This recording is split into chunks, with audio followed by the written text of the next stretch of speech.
All right, this is Pipeline Audio, and we are back with more guitar videos, guitar myth videos to watch, I guess.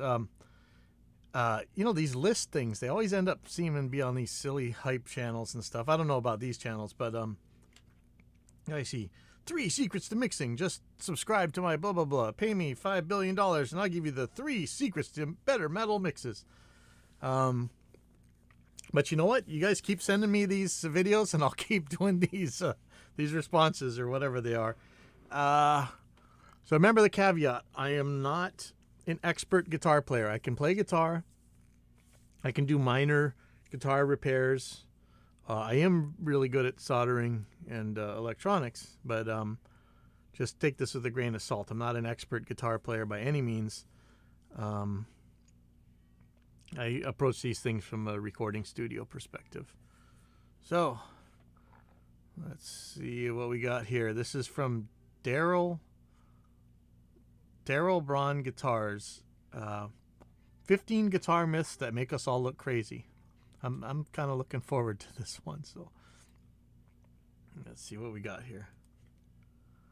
Hey guys, welcome back to the channel. I hope you guys are having an excellent day today. For this week's video, we're going to tackle 15 of my personal favorite guitar myths that make us all look a little crazy.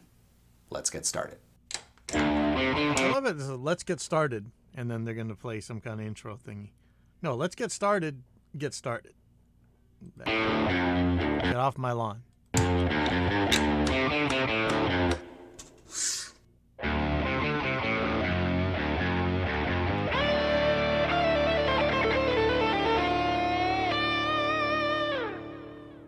All right, for myth number 1, we're going to jump straight into the deep end of the crazy pool.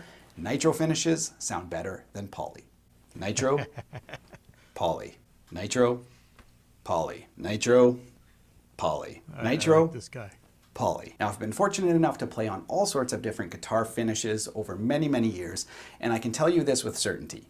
Pickups are 90% of the guitar's tone. The other 10% is split between 100 different factors, of which nitro versus poly should be 0. You shouldn't even talk about it. Obsessing over it makes you look crazy. Now, one other thing I'll quickly mention is that I picked up this Epiphone Les Paul used for $350, put in a set of P-rails, which gives you single coils, P90s, humbucker series parallel, all those sounds, and I compared it up against my highest end guitars in a blind test.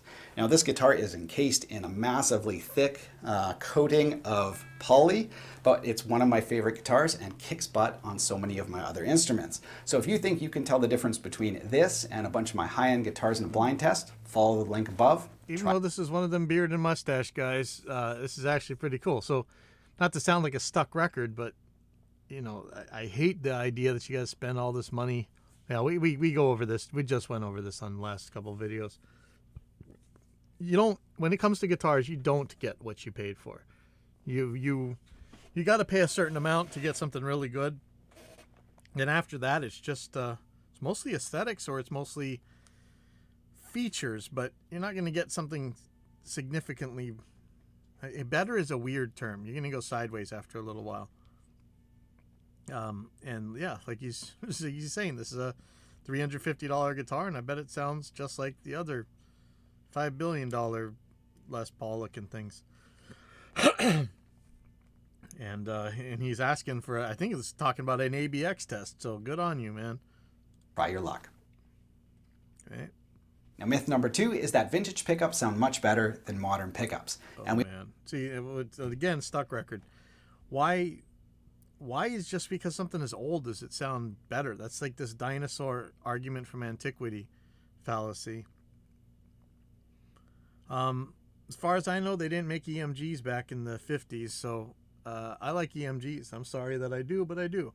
I like some of these modern DiMarzios. I'm sorry that I do, but I do. So I don't care. This is just an argument from antiquity, and this is just silly.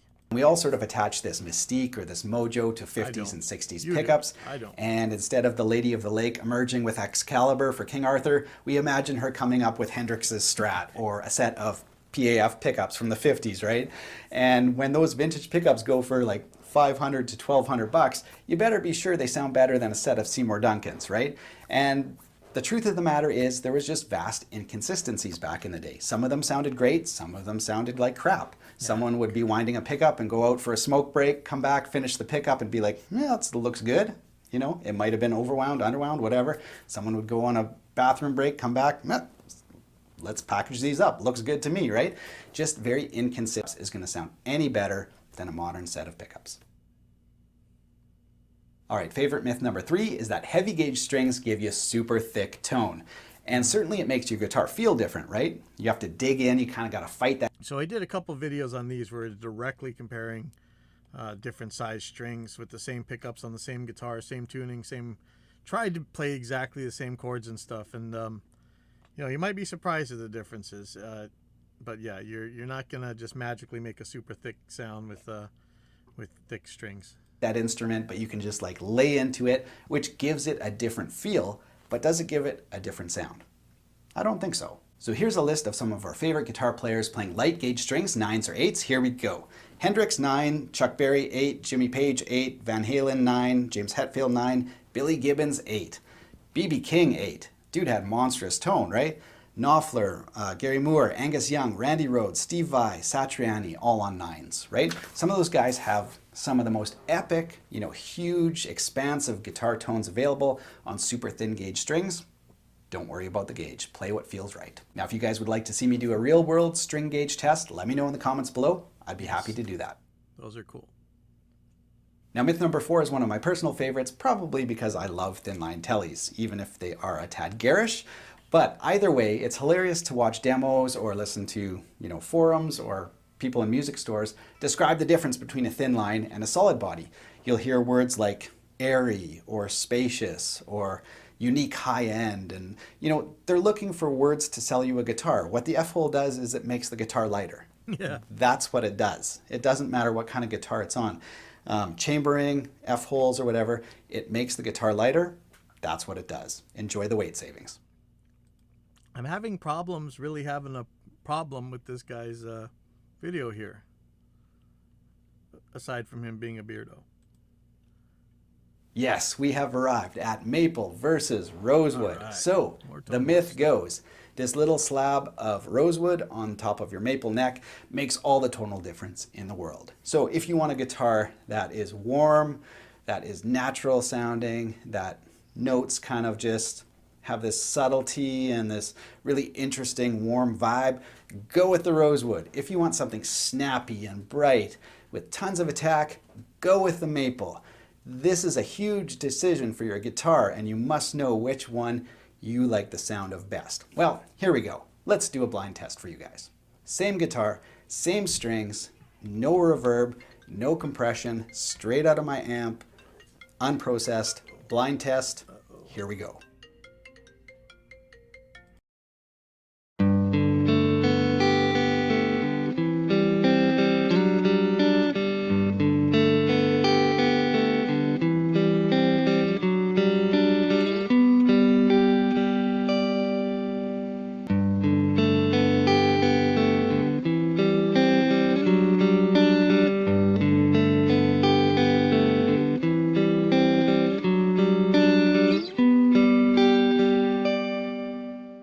So there you guys go. A great reminder just to pick fingerboard material based on what looks good with your body and feels good to play on, whether that's rosewood, maple, ebony, whatever. Don't go chasing tonewood. It's sort of a dead end and it really doesn't matter in any practical setting. Now, as Man, this guy got balls of steel, huh? He's taking on the Tonewood myths. Yeah, you know, I got to be honest. Until just a very few years ago, I really still believed that a maple fretboard was a lot brighter than rosewood, and I hadn't really been exposed to the Tonewood stuff. And for all the crap I give to people about Tonewood, I still thought that there was something to it until I really looked into it. And yeah, maple versus rosewood, not even 10 years ago, I think I was trying to get a maple neck version of one of my guitars. But thankfully now I know better. And this is pretty cool. This guy's pretty ballsy to take this on. As for the results, guitar number 1 was the Rosewood fingerboard, and guitar number 2 was the maple. And, if I had to sit down and analyze it over and over again, I think, the Rosewood was actually a touch bit snappier than the maple. And some of that's maybe down to my playing inconsistencies, but that's the way it is. Wood is unpredictable, and the amount that it affects the tone is minimal. Now, myth number 6 brings us right back into the deep end of the crazy pool. We're talking about certain famous guitar players who swear they can tell the difference in their pedals between a power supply or 9-volt batteries. Not only that, but different brands or types of 9-volt batteries. Wasn't there some kind of thing? See, I get scared of this one because there was some kind of thing where Eric Johnson, I think it was Eric Johnson, he was saying he wanted a certain brand of battery, and it ended up that somebody was able to actually measure and tell that there was a difference. I don't know. So we're talking about some next level stuff here. But to me, if your device can't work properly with an adapter, you got a broken device. It's possible that you did some like voltage sag thing with the battery, and that makes it sound better in a way. I mean, it could make it sound different. We sag amplifiers, right? But yeah, I mean, this is all measurable. This doesn't have to be black magic. So irrelevant that it makes zero difference to even talk about it. So this myth is just hilarious. Use a power supply if you can. It's better for the environment anyway than chewing up a bunch of 9 volts. Other than that, spend time practicing. Don't even worry about this one. This one's crazy. Warm vintage tone. Warm vintage tone. Warm vintage tone.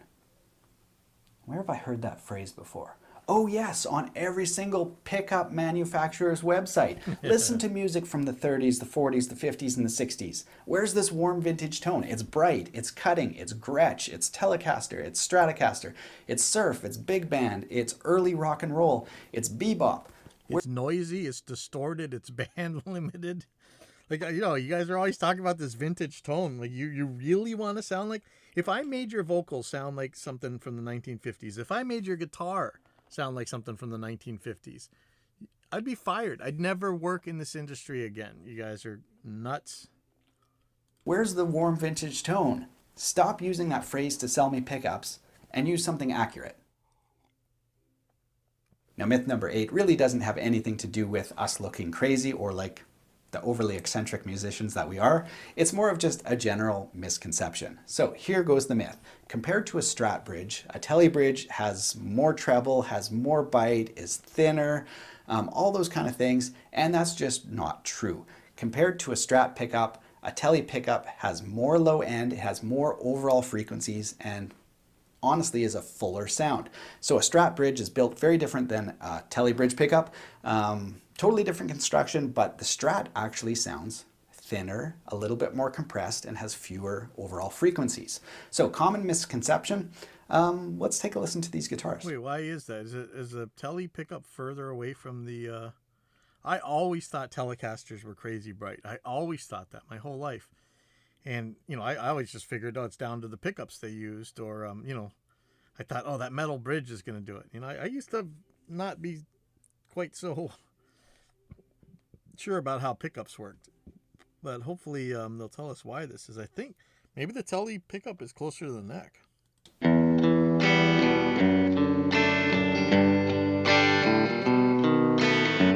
are we saying bridge? There's all these claims about like tone in bridges. Like if you buy these giant brass blocks for your Floyd Rose, it's going to sound way, way, way better. I don't know that that's true. I mean, maybe it adds more sustain. That's what they're saying too. But I don't really know why the bridge should affect the sound so much.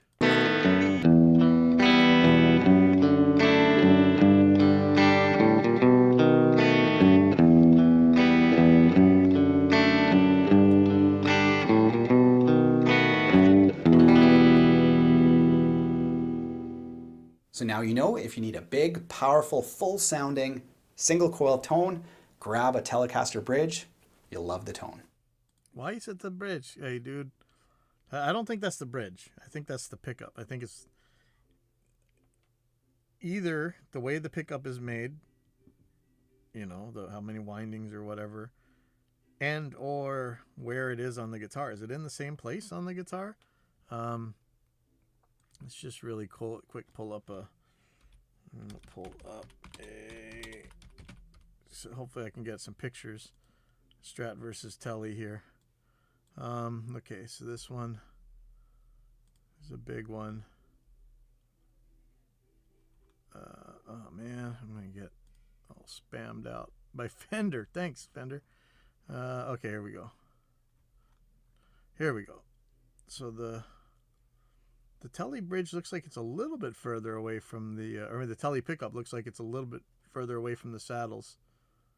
Maybe not though. Yeah, I don't know. I don't know why it should be the bridge. Why should it be the bridge? Anyway, let's go on. Myth number 9 here. Now, myth number 9 is an interesting one, sort of an unwritten rule of guitar, and it goes something like this. If you play a certain genre, you need to buy a certain type of guitar. And nowadays, that's just not true. We don't want to be pigeonholed like that anymore. But, if you go on a forum or something and they're like, oh, you like Satriani and Vi? Definitely, you need an Ibanez. Or you like AC/DC? Grab the SG. Doesn't matter if, you might hate playing on an Ibanez or an SG. They might be like the worst guitars for you. What you want to do is find a guitar that you like the look of, but most importantly, sounds good, versatile, has a great neck profile, you like the frets, everything about it you like. You're going to play better. You're going to play more often instead of being like, oh, I like metal, I have to get this guitar, and then you realize that everything about it is just wrong for you, right? Well, technically, if there may be certain things like you might need, or it might be very helpful to have the right pickup configuration. You might need a tremolo. You might need a tremolo that's not dive only. You might need 24 frets. So, I mean, there is some specifics, but I don't think that's necessarily related to the brand. Right? So we want to break free from those pigeonholes and pick the guitars that work best for you. If an SG works the best for you, play jazz on an SG. Play country on an SG. I don't care. Play bluegrass on an Ibanez if the Ibanez is the best fit for you. Nowadays, with amps and EQs, and I mean, last week I demoed that exchanger pedal that turns pickups into a totally different sound. Really interesting stuff. Guitars are so versatile now. Don't let yourself get pigeonholed. Pick one that you play the best on. Man, that Ibanez is really pretty. All right, enough ranting about that. Let's get back into the deep end of the crazy pool. Here we go. Small Strat headstock versus the big Strat headstock. People claiming it changes your tone. People claiming it adds sustain, it adds mass, all these different things. Sounding a little crazy. Here's the reason for it. First 20 odd years of the Strat had the smaller headstock. Then CBS bought out Fender, went to the bigger headstock size. What was the reason? Was there some sort of tonal deficiency of the small one? Were the engineers trying to find a better sounding guitar? No. It came down to marketing. Surprise, surprise. So they wanted a bigger headstock so that they could make a bigger Fender logo. They wanted more real estate on which to advertise.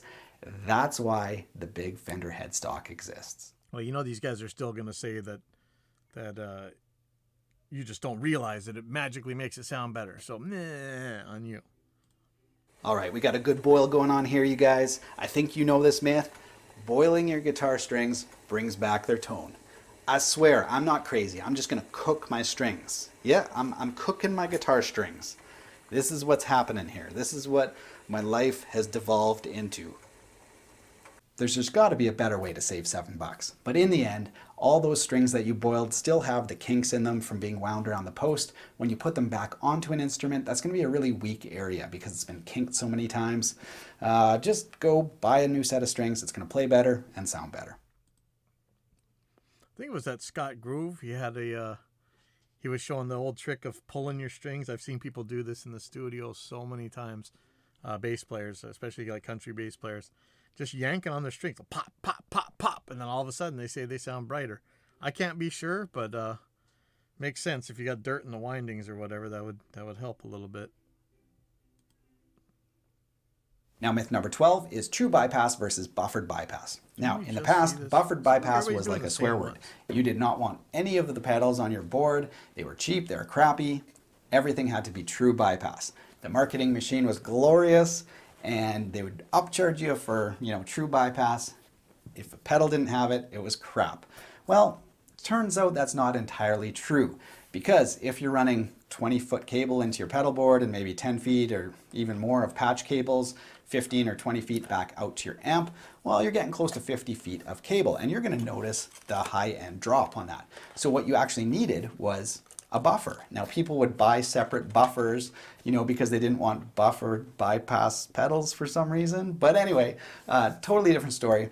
You need at least one buffered bypass pedal in your board to boost the signal so you don't lose all that high end either at the beginning or the end of your pedal board. Now, myth number 13 comes more from manufacturers and less from players, although some players might repeat this just because, again, it's the marketing machine going wild. These are noiseless pickups. These are Fender N4s, the latest generation from Fender. Hopefully, I'll have a demo of this up against a regular single coil soon, but so goes the marketing. These babies are going to sound just the same as your regular single coils. That is not true. That's not to say they don't sound great. I've played on lots of single coil noiseless pickups. I think they have their own voice and they sound great, but they do not sound like regular single coils. Don't buy into the myth. Why is that? Are they not single coils? What makes the noiseless pickups noiseless? So those are Fender noiseless pickups. How do they work?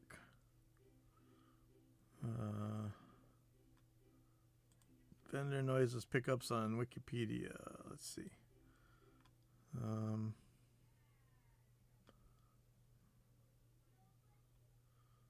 Oh, there's humbuckers. That's why. There's stacked single coils. What is what N3?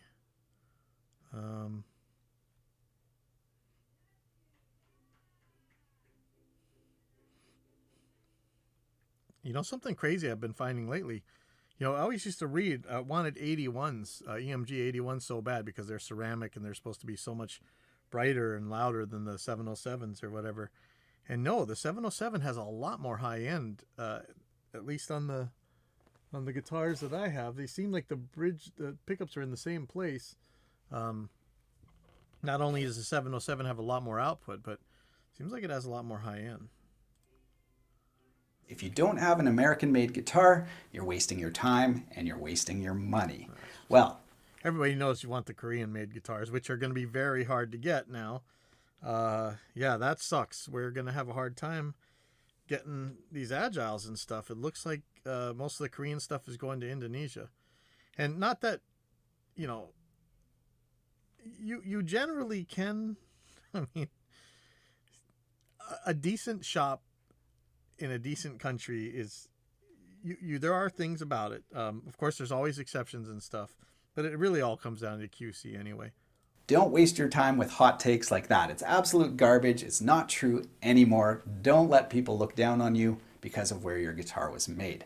A CNC machine has no idea if it's in Indonesia, Korea, China, or Cleveland. So what does matter is the fit and finish, and what does matter is quality control. And both of those metrics have been absolutely shooting through the roof. The Squier Classic Vibe series is like, the poster boy for Chinese guitars, right? Absolutely amazing guitars. And, anything in Indonesia in the $600 to $800 range easily rivals anything made in the States. It's just the way it is. So don't waste your time with garbage like that. Bust the myth. Grab a guitar that you like, that you want to play. Spend your time practicing rather than arguing.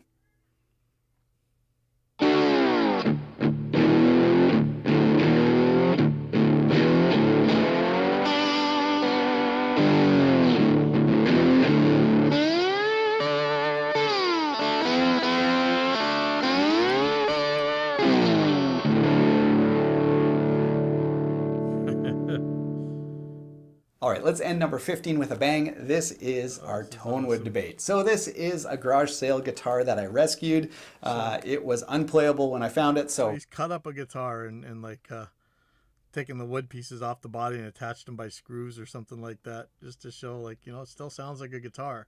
Like we keep saying, it ain't, this Tonewood thing is nonsense. That's pretty cool. This is a really cool looking guitar. I decided it's going to be the perfect candidate to do some experiments on. So we cut up the body and took audio clips along the way. If you missed that video, I will put a link to that above. But in the end, it's a neck with just sort of like that core strip of body. Sustain didn't change in a meaningful way. Tone did change surprisingly, but again, not in a meaningful way. This sounds like a perfectly beautiful guitar. You guys heard the highs, the lows, everything sounds great on it. And like I said, it's just a neck and a little bit of a stick. So all that to say, don't sweat the small stuff. Don't worry about Tonewood. Grab your guitar, practice. That's going to be... Aside from the beard, this dude's pretty cool.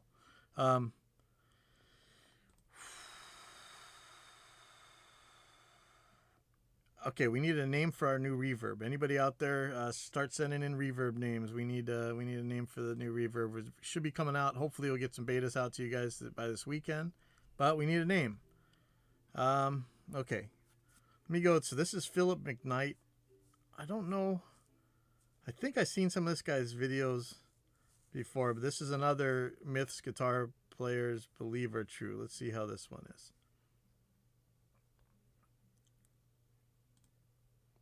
Today, we're going to set the internet afire with myths that guitar players think are true.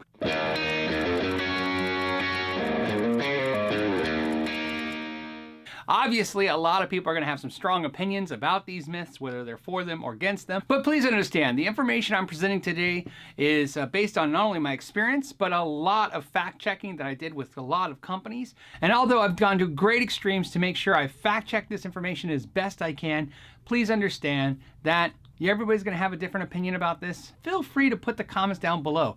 This is an open discussion with.